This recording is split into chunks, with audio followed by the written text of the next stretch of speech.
ইবনে ওমর রাদিয়াল্লাহু তাআলা আনহু বলেন আমরা 8000 ছিলাম। হায়াতুস সাহাবা উঠায় দেখেন, তারিখে সাহাবা উঠায় দেখেন, আমরা 8000 ছিলাম, রুমি 1 লক্ষ ছিল। বহু দিক দিয়ে আমাদেরকে কয়েকভাবে আমাদেরকে আমরা বেষ্টনীর ভিতরে চলে আসছি, অবরুদ্ধ ছিলাম। ভাবতেছিলাম কবরটা এখানেই হবে। তো বলতেছিল আমার পাশেই একজন দাঁড়ানো ছিল, ক্ষুধায় বড় কাতর, কাপড়গুলা বড় জীর্ণ শীর্ণ, চামড়াগুলা বিলকুল বটা গেছে, তলোয়ার রাখার কোনো নিয়ামও নাই। একটা রশি দিয়া কোমরে তলোয়ারটা বাঁধা রাখছেন। পায়ের দিকে তাকায় দেখি জুতাও নাই, কিন্তু উপর দিকে তাকায় জানি কি বলতেছিল। তো আমি ভালোভাবে কান পাইতা শুনতেছিলাম যে বলে কি। তো শুনলাম উপরে তাকায় হাত উঠায় বলতেছে, ইয়া রব্বা মুহাম্মদ, ও রব্বে মুহাম্মদ, উনসুর উম্মতা মুহাম্মদ। এখনো কি মুহাম্মদুর রাসূলুল্লাহ সাল্লাল্লাহু আলাইহি ওয়াসাল্লামের উম্মতের সাহায্যের সময় আসে নাই? আপনি কি দেখেন না আমরা কয়ভাবে বেষ্টিত, অবরুদ্ধ? বলে বলতে দেরি আমি দেখলাম ফাসাক্কাস সামা, আকাশ ফাটলো। সাদা ঘোড়া, সাদা পোশাকে, খোলা তরবারি হাতে, ডাইন হাতে তরবারি, বাপ হাতে ঝান্ডা, এক অশ্বারোহী বাহির হলো। তার পিছনে সিরিয়ালে বাহির হইতে থাকলো। চোখের পলকে প্রথমটা মাথার উপরে এসে একটা চিৎকার দিল, আবশির ইয়া উম্মতা মুহাম্মদ, ও উম্মতে মুহাম্মদী সুসংবাদ গ্রহণ করো, যা নুসরা রব্বা মুহাম্মদ, মুহাম্মদুর রাসূলুল্লাহর রবের সাহায্য চলে আসছে। ইবনে ওমর রাদিয়াল্লাহু তাআলা আনহু বলেন আমি সামনের দিকে তাকাইলাম, তো দেখলাম রুমিরা ভাগতেছে। কেন যে ভাগতেছে এটাও বুঝতে পারলাম না। যে যেদিকে পারতেছিল ভাগতেছিল, আমরা পিছু নিলাম। যাদেরকে জাহান্নামে পৌঁছায় দিলাম, বাকি ভাগা গেল। আমরা গনিমতের মাল জমা করে পাহাড় বানায় দিলাম। একজনের জন্য তো সাহায্য আসতো, এরকম কথা কি কিতাবে হাজারো লেখা নেই? না লেখা নাই? হুজুররা বলুক লেখা নেই? আরে সাহাবা তো সাহাবা, আল্লাহর ওলির কারণে সাহায্য আসে না? না আসে নাই? রাজা গৌর গোবিন্দ তো রাজাই ছিল, ঠিক না? কি আরে বলেন না, ছিল না? শাহজালাল রহমতুল্লাহ আলাই কোনো কি সেনাবাহিনী নিয়ে আসছিলেন নাকি? হ্যাঁ, ওনার সফর সঙ্গী ছিল কয়জন? টোটাল 12 জন।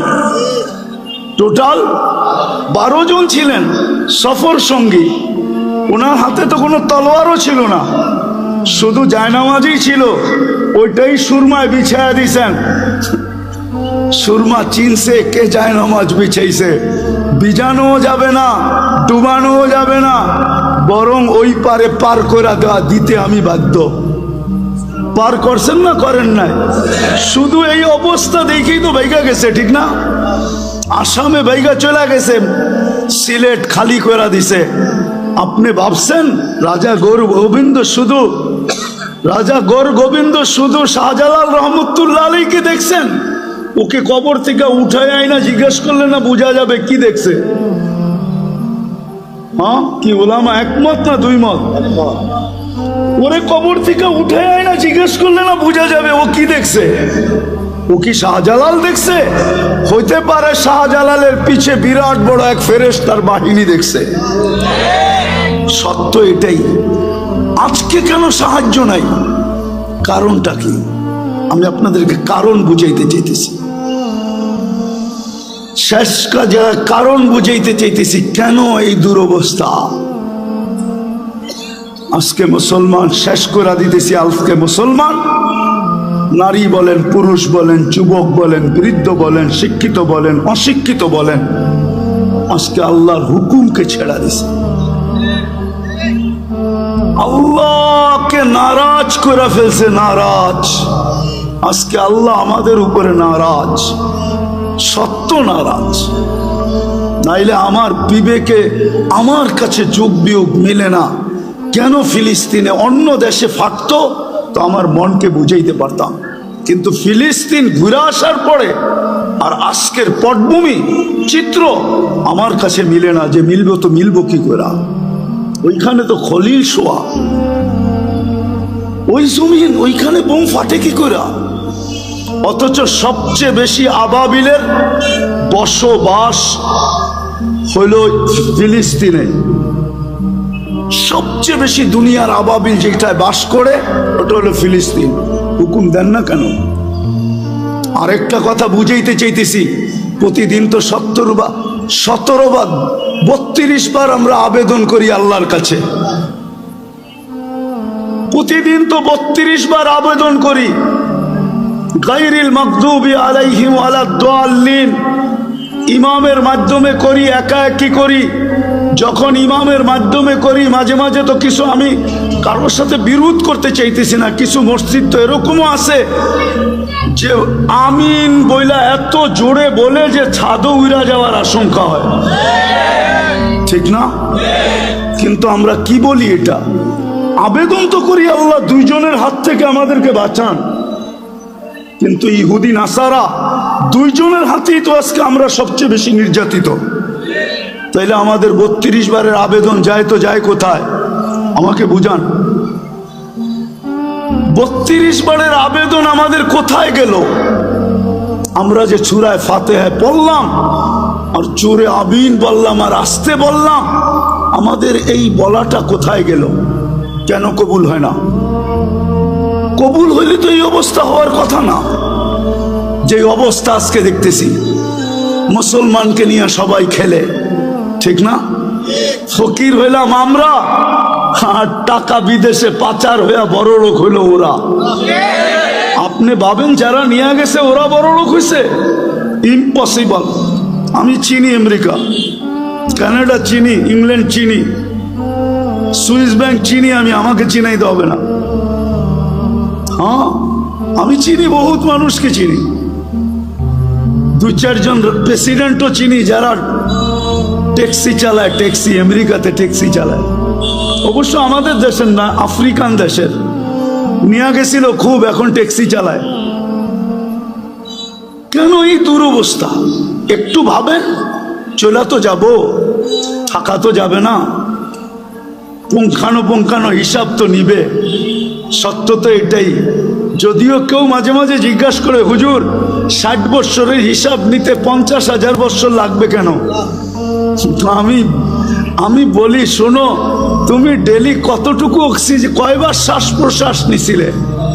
কয়বার? আরে 1,60,000 বার। তো মাসে কত নিছিলেন?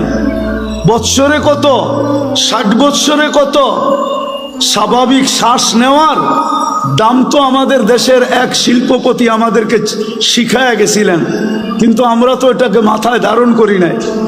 2020 করোনা লগ্নে বাংলাদেশের প্রথম সারির এক শিল্পপতি মারা গেছিলেন।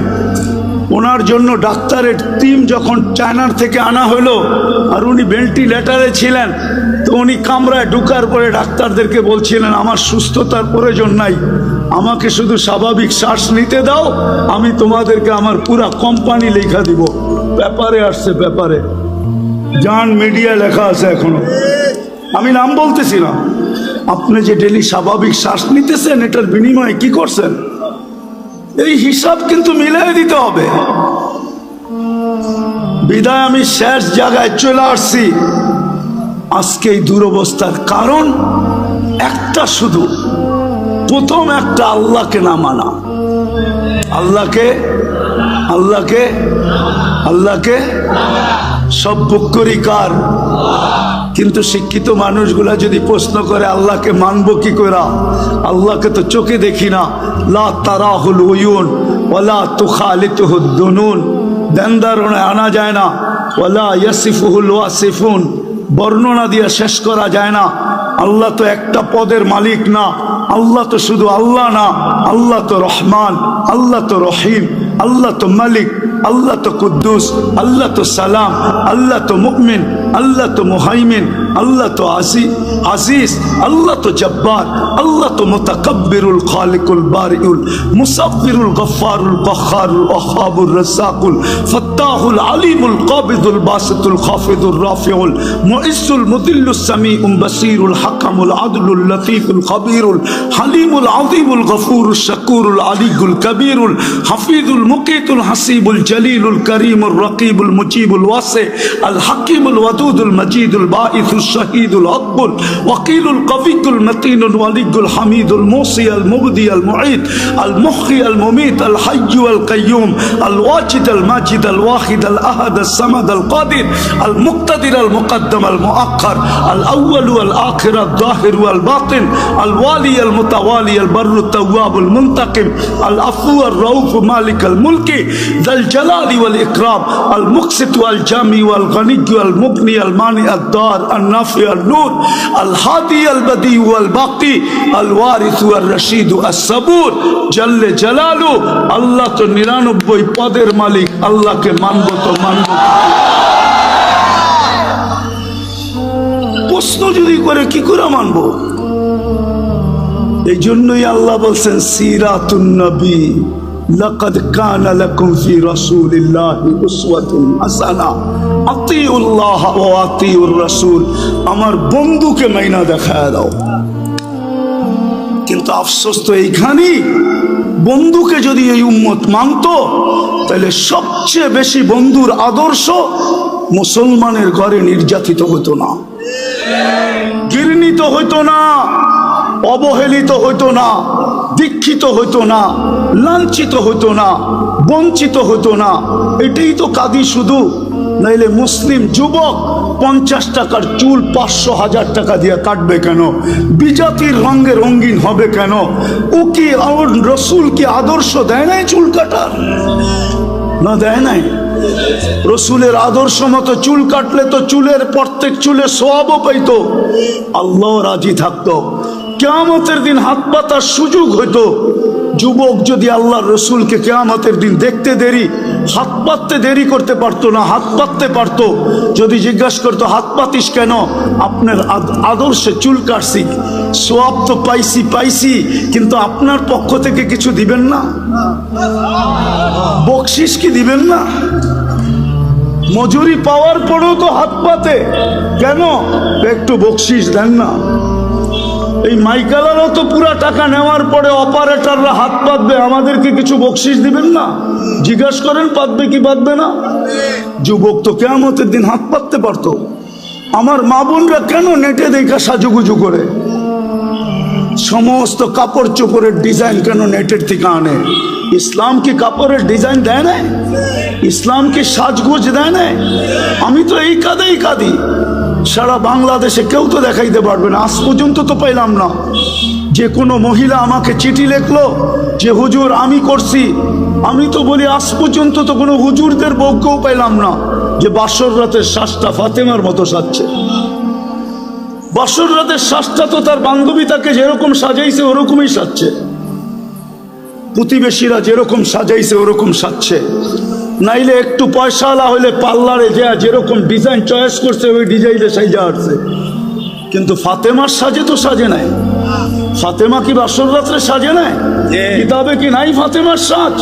শাইখুল হাদিসরা কি জানে না, যে মুহাদ্দিসরা জানে না যে ফাতেমার সাজ কিরকম ছিল? আজকে যদি ওই মহিলা সাজতো, কালকে কিয়ামতের দিন যখন আল্লাহ বলতো ফাতেমা রাদিয়াল্লাহু তাআলা আনহার হাতে ঝান্ডা দিয়া, ফাতেমা তোর মেয়েদেরকে ডাক আর চল জান্নাতের দিকে, তো এই মাও তো যে বোনও তো যে দাঁড়াইতে পারতো, এই মাও তো যে দাঁড়াইতে পারতো, এই মেয়েও তো যে দাঁড়াইতে পারতো। ফাতেমা যদি জিজ্ঞাসা করতো তুই পাশে দাঁড়াইলি কেন? বলে আমার কাছে কিছু নাই বটে, কিন্তু বাসর রাতের শ্বাসটা আপনার মতো ছিল, বিদায় পাশে দাঁড়াইলাম, দেখি আমাকে একটু নিয়ে যান কিনা। আজকে আল্লাহ রসুলের আদর্শের স্বাস্থ্য নাই। আপনার সাহায্য হবে তো হবে কি কইরা? চিৎকার দিয়া সবকিছু জিতা যায় না, সম্মেলন করে সবকিছু করা যায় না। আপনি আমাকে বুঝাইতে হবে না, রাগ হেন না। আমার চোখের পানি শেষ। আপনি ছোট পাতলা চশমা দেখেন তো, তাই না? ভিতরে একটা মোটা লেন্স বসানো আছে, অপারেশন করে ভিতরে আমার লেন্স বসানো আছে। চোখের পানি শেষ কানতে কানতে, দুনিয়া কম দেখি নাই। এই জন্য বলি হুজুর একমত নাও হইতে পারে আমার কাছে। আজকে মুসলমানের দুরবস্থা, যারা নবীর আদর্শকে ঘৃণা করে, নবীর আদর্শকে ধিক্কার দেয়, যারা নবীর আদর্শকে লাঞ্ছিত করে। আমি আরেকটাও কথা বলি, যতই সাজেন না কেন ওদের সাজে, আমি শিক্ষিত সমাজকে বলতে চাই, সুশীল সমাজকে বলতে চাই, আধুনিক সমাজকে বলতে চাই, ডিজিটাল সমাজকে বলতে চাই, পায়ে হাত দিয়া বলি, আপনারা যতই সাজেন না কেন, আমি প্রমাণ, আর কাউকে প্রমাণ দিতে হবে না, আমি বহুত জনকে বাংলাদেশের চিনি, যাদের সাথে আমার সফর হয়েছে। এয়ারপোর্টে 3 ঘন্টা থেকে 6 ঘন্টা পর্যন্ত বসার লোক আমি চিনি, ইমিগ্রেশন বসায় রাখছে। আর আমি অহংকার করে বলতেছি না, উঠতে 5 মিনিটের বেশি কোনো এয়ারপোর্টের ইমিগ্রেশনে আজ পর্যন্ত দাঁড়াইতে হয় নাই, 5 মিনিটের বেশি। কিন্তু আমি চিনি, নাম বলবো না। আমার বয়ান যদি ওরা শুনে, বলবে হুজুর নাম বলে নাই, খুব ভালো করছে, নাইলে আমাদেরকে মানুষ চিনতো। আমি চিনি আমার সমাজের লোক, যারা ওদের সাজে 100% কেন, ওদের চেয়ে আপডেট সাজা ছিল, কিন্তু পাসপোর্ট যখন পাঞ্চ করছে তো বাহির হয়ে আসছে ধর্ম ইসলাম। বলছে তোর ধর্ম তো ইসলাম, তুই আমাদের চেয়ে বেশি আপডেট। সন্দেহ আল্লাহ ঢুকায়া দিছে, বস তুই, তোকে আগে যাচাই বাছাই করে নেই। 3 ঘন্টার থেকে 6 ঘন্টা পর্যন্ত যাচাই বাছাই করছে। শুনে রাখো যুবক, তুমি যতই ওদের মতো 14 তারিখ উদযাপন করো, আর যতই 31st নাইট তুমি উদযাপন করো, ওদের যত কালচার তুমি নিজের ভিতরে আনো না কেন, কিন্তু এক জায়গায় তুমি ধরা খাওয়া। আজকাল সবকিছু অনলাইনে। তোমার জন্ম নিবন্ধন যখন করতে গেছে তোমার মা বাবা, তো ভুলে হইল ধর্ম ইসলাম লেখা দিয়ে আসছে। স্কুলে যখন ভর্তি করাইতে গেছে, তো মনের বিরুদ্ধে হইল ইসলাম লেখা দিয়ে আসছে। আইডি কার্ড যখন বানাইতে গেছে, তো তোমার মনে না চাইলেও তুমি ধর্ম ইসলাম লেখা দিয়ে আসছো। পাসপোর্ট যখন বানাইছো, তখনও তুমি ধর্ম ইসলাম লেখা দিয়ে আসছো। যেই দিন তুমি চাকরির অ্যাপ্লাই করছো, ওই দিনও তুমি ধর্ম ইসলাম লেখা দিয়ে আসছো। অনলাইনে সারা দুনিয়ায় চলে গেছে, হেড অফিসে জমা হয়ে গেছে। অনলাইনের হেড অফিস হলো তেল আবিব, আমাকে চিনাইতে হবে না। অনলাইনের হেড অফিস হলো তেল আবিব। তেল আবিবে চলে গেছে তুমি মুসলিম, তোমার সাজের দিকে ওরা দেখবে না। আমার বয়ানে আছে, বয়ানে 2008-এর কাহিনী, 2008-এর কাহিনী আমার বয়ানে আছে। বয়ানে তোমার সাজগোজ ওরা দেখবে না, সাজগোজ। আমি যেদিন জার্মানির ভিসা নিতে গেছি, 6 দিন আগে আমার বড় ছেলে মারা গেছিল। আমি 6 দিন পরে জার্মানির এমবেসিতে গেছি, আমার ইন্টারভিউ ছিল। তখন আমি এই পরতাম না, সাদা লঙ্গি সাদা পাঞ্জাবি পরতাম, এরকমই একটা রুমাল কাঁধে থাকতো। আর পান খুব খাইতাম, সাদা একটা স্টিলের পানের বাটা হাতে থাকতো, লাঠি থাকতো না। আমি পান খাইতে খাইতে ঢুকতেছিলাম ইন্টারভিউর সময়, ঘড়ির কাঁটা দেখা, কিন্তু ভিতরে ঢুকা আমি দেখতেছিলাম মনে হয় আমি একটা কুকিলের মেলে একটা কাকেই গেছিলাম। সবাই আমার দিকে যেরকম চাইতেছিল, তো আমার মনে হইতেছিল আমি কুকিলের মেলা একটা কাক। কি ওরা যেইভাবে সাজগোজ করে গেছে, আমাকে ইন্টারভিউর জন্য যখন ডাকছে, আমাকে প্রথম প্রশ্ন ছিল, তুই এতদিন জার্মানি যাস নাই কেন? সেনজিং ভিসা, আমার 25 দেশের সফর ছিল। তা আমি বললাম প্রয়োজন ছিল না, এত দেশ গেলি, জার্মানি গেলি না, এখন দরকার যাব। জিজ্ঞাসা করলো তুই কি করিস? বললাম। তো জিজ্ঞাসা করলো আমার সোনাগুলা কালো হইলো কেন? তা আমি বললাম তুমি পারফিউম খুব ব্যবহার করো মনে হয়। বলছে হ্যাঁ।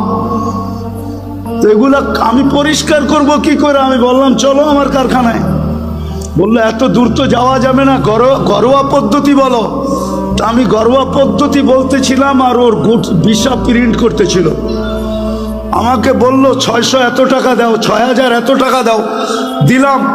আমাকে বলল তুই 2 মিনিট বস। আমি তো দেখছি ভিসা প্রিন্ট করা শেষ, ও শুধু সিগনেচারের জন্য যেতেছে। গেল 1 মিনিট পরে এসা বলতেছে ভিসা ওকে নিয়ে যাও। তো মানুষ তো ভিসা এমনি দেখে, আমি উল্টা দেখতেছিলাম, মানে ভিসার মুখ ওই কুকিলদের দিকে আর পাসপোর্টের উল্টা সাইডটা আমার মতো কাকের দিকে। মানে আমার উদ্দেশ্যই ছিল যে দেখাই সাইজা গুজা আসলেই ভিসা মিলে না, এই দেশের নিয়ম এরকম না। নাইলে আমার সমাজ, আমার যুবকরা 30 লাখ দিয়ে ইউরোপে কেন যাবে?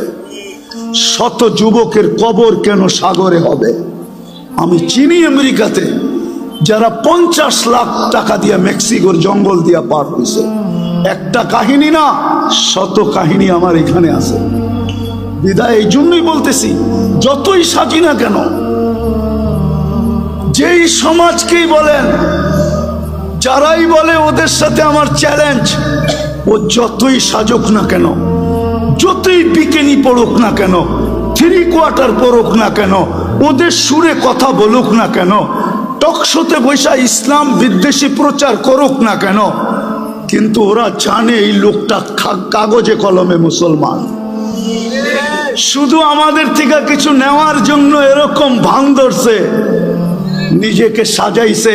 ওরা কোনোদিন মনে প্রাণে আপনাকে মুসলমান, আপনাকে ওদের ভাবে না, ভাববে না, কোনো দিন না। বিদায় শেষ কথা, আসেন সিরাত। এটাই আজকে দুরবস্থা, শুধু রসুলের আদর্শ ছাড়ার কারণে। সবকিছু বাদই দিলাম, একটাই যদি ধরে রাখতো জাতি, আজকে 90% মুসলমান নামাজ পড়ে না।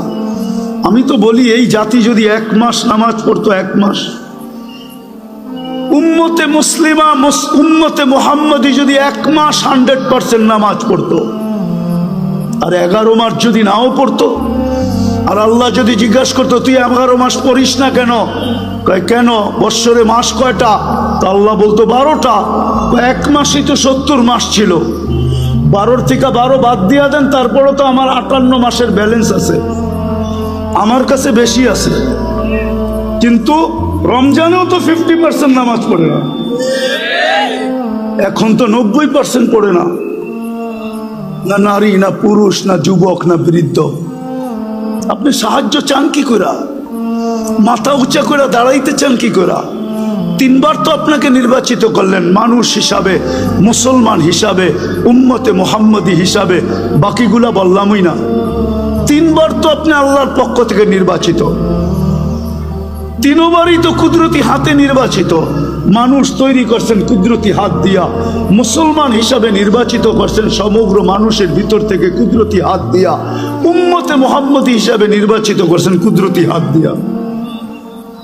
আপনি সাহায্য চান কি করে? আপনাকে সাহায্য করে তো করে কি করে? আপনি বিবেককে প্রশ্ন করেন, বলেন তো হুজুর আছে না, হুজুর থাকলে কি হবে? উম্মত, এটা হুজুর না উম্মত। হুজুরও কয় পার্সেন্ট হুজুর বলেন? আরে বলেন না, 200 কোটির ভিতরে কয়শো কোটি হুজুর? 300 কোটি? কয় পার্সেন্ট হুজুর? বাংলাদেশে কয় পার্সেন্ট হুজুর? সারা দুনিয়ায় কয় পার্সেন্ট মুসলমানের ভিতরে হুজুর? হুজুর দেখা, দাড়ি দেখা, টুপি দেখা, জুব্বার পাগড়ি দেখা 90% মুসলমান নামাজ পড়ে না। আপনাকে সাহায্য করে তো করে কি করে বলেন? অথচ 5 বেলা কে ডাকে? কে ডাকে? আরে জোরে বলেন, কোন আল্লাহ? 99 পদের মালিক আল্লাহ ডাকে। সামান্য একটু পদস্থ ব্যক্তি ডাকে সাড়া না দিলে হাত কড়ি পড়তে হয়, বেরি পড়তে হয়। আমি জানি, আমি জানি, আমি কখনো মুখ খুলি না তো। আমার বললাম না আমি ঠান্ডা হুজুর, আমি জানি। আমি টঙ্গীর থেকে বয়ান করে বাহির হয়েছি, আমার গাড়িতে উঠবো, পিছের থেকে 2-3 জন আমাকে ধরছে, স্যার গাড়ি পাঠাইছে, আপনাকে এই রাত্রে যেতে হবে। কোথায়? জায়গার নাম বলছে যেটা বাংলাদেশের এক কোনায়। স্যারের প্রোগ্রাম কালকে দুপুরে। আমি বললাম আমার 3টা মাদ্রাসার প্রোগ্রাম আছে। বলছে স্যার এত কিছু জানে না, গাড়ি পাঠাইছে, আমাদেরকে পাঠাইছে। সোজা গাড়িতে বসেন, বাসায় ফোন করেন, সসজ্জায় আপনাকে কালকে আবার গাড়ি দিয়ে ঢাকা পৌঁছায় দিব। আমি ওই ব্যক্তি, আমি চিনি। সামান্য একটু কথা না মানলে হাতকড়ি হয়, বেড়ি হয়, জেল জরিমানা হয়। ও ঢাকার মানুষ বলেন না ডেলি 90 ভাগ মুসলমান নামাজ পড়ে না, 5 বেলা আল্লাহ ডাকে, বুক করে কাটটা। ও যুবক, কাটটা বুক করে বলো না, ওই আল্লাহ ডাকে, তারপরও তো আসে না। আপনাকে যে এখনো বাঁচায় রাখছে, শুকরিয়া আদায় করেন।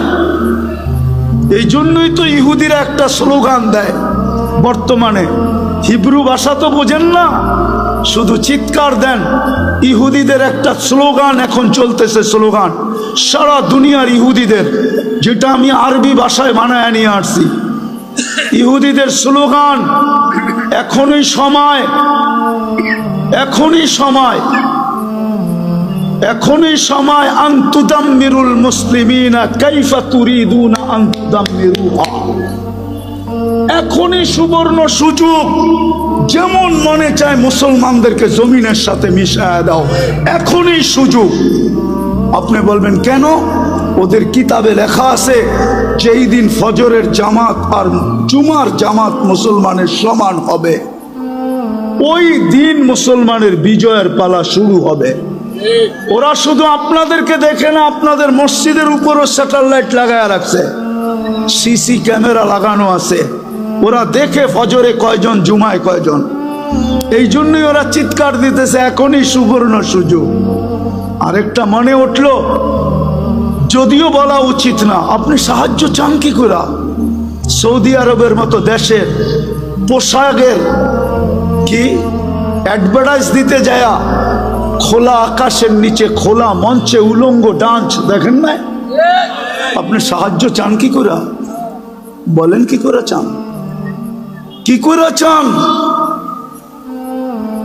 যুবকদের পায়ে হাত দিয়ে সারা রাত্র আনলিমিটেড, হয়তো ঘরে ওয়াইফাই আছে, নাইলে প্রতিবেশীর পাসওয়ার্ড আছে, নাইলে বন্ধুদের হসপিটাল।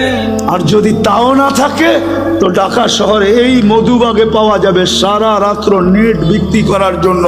ও সজাগ থাকে, যার নেট শেষ সাথে সাথে যোগাযোগ সাথে সাথে এমবি পাঠায় দেয়, সারা রাত্র নেটের ভিতরে ঘুরতে থাকে। কি না দেখে সাহায্য চান কি করে? বিদায় আসেন, আসেন, আসেন, আসেন, তওবা করি আজকে। তওবা, একটাই রাস্তা খোলা আছে উম্মতের সামনে, যদি 200 কোটি উম্মত তওবা করে।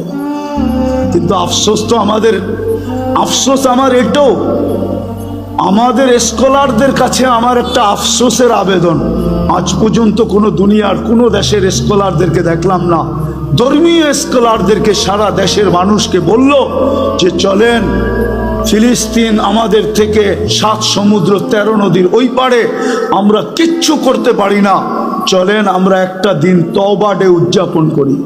আজকের দিনে আমরা তওবা করব, অথবা আজকের দিনটা আমরা ওদের জন্য রোজা রাইখা ইবাদতের ভিতরে কাটায়া আল্লাহর কাছে মেসেজ দিব, আল্লাহ 7 সমুদ্র 13 নদীর এই পারে আমরা না টাকা পাঠাইতে পারি, না পয়সা পাঠাইতে পারি, না ওদের জন্য কাপড় পাঠাইতে পারি, না খাদ্য পাঠাইতে পারি, আমরা কিছু করার ক্ষমতা রাখি না, আমরা যাইতেও পারবো না।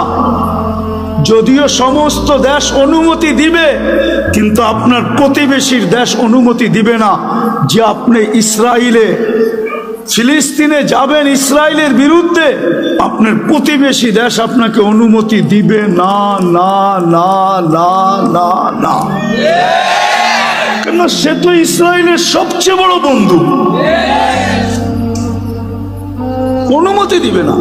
বিদায় যদি আমাদের স্কলাররা একটা দিন দিত, জাতিকে বলতো চলেন আমরা অমুক দিন রোজা রাখি, তওবা করি, আল্লাহর কাছে ইবাদত করে বলি, মেসেজ পাঠাই, কিন্তু আজ পর্যন্ত তো একটা দেশেও দেখলাম না, একটা দেশও তো পাইলাম না।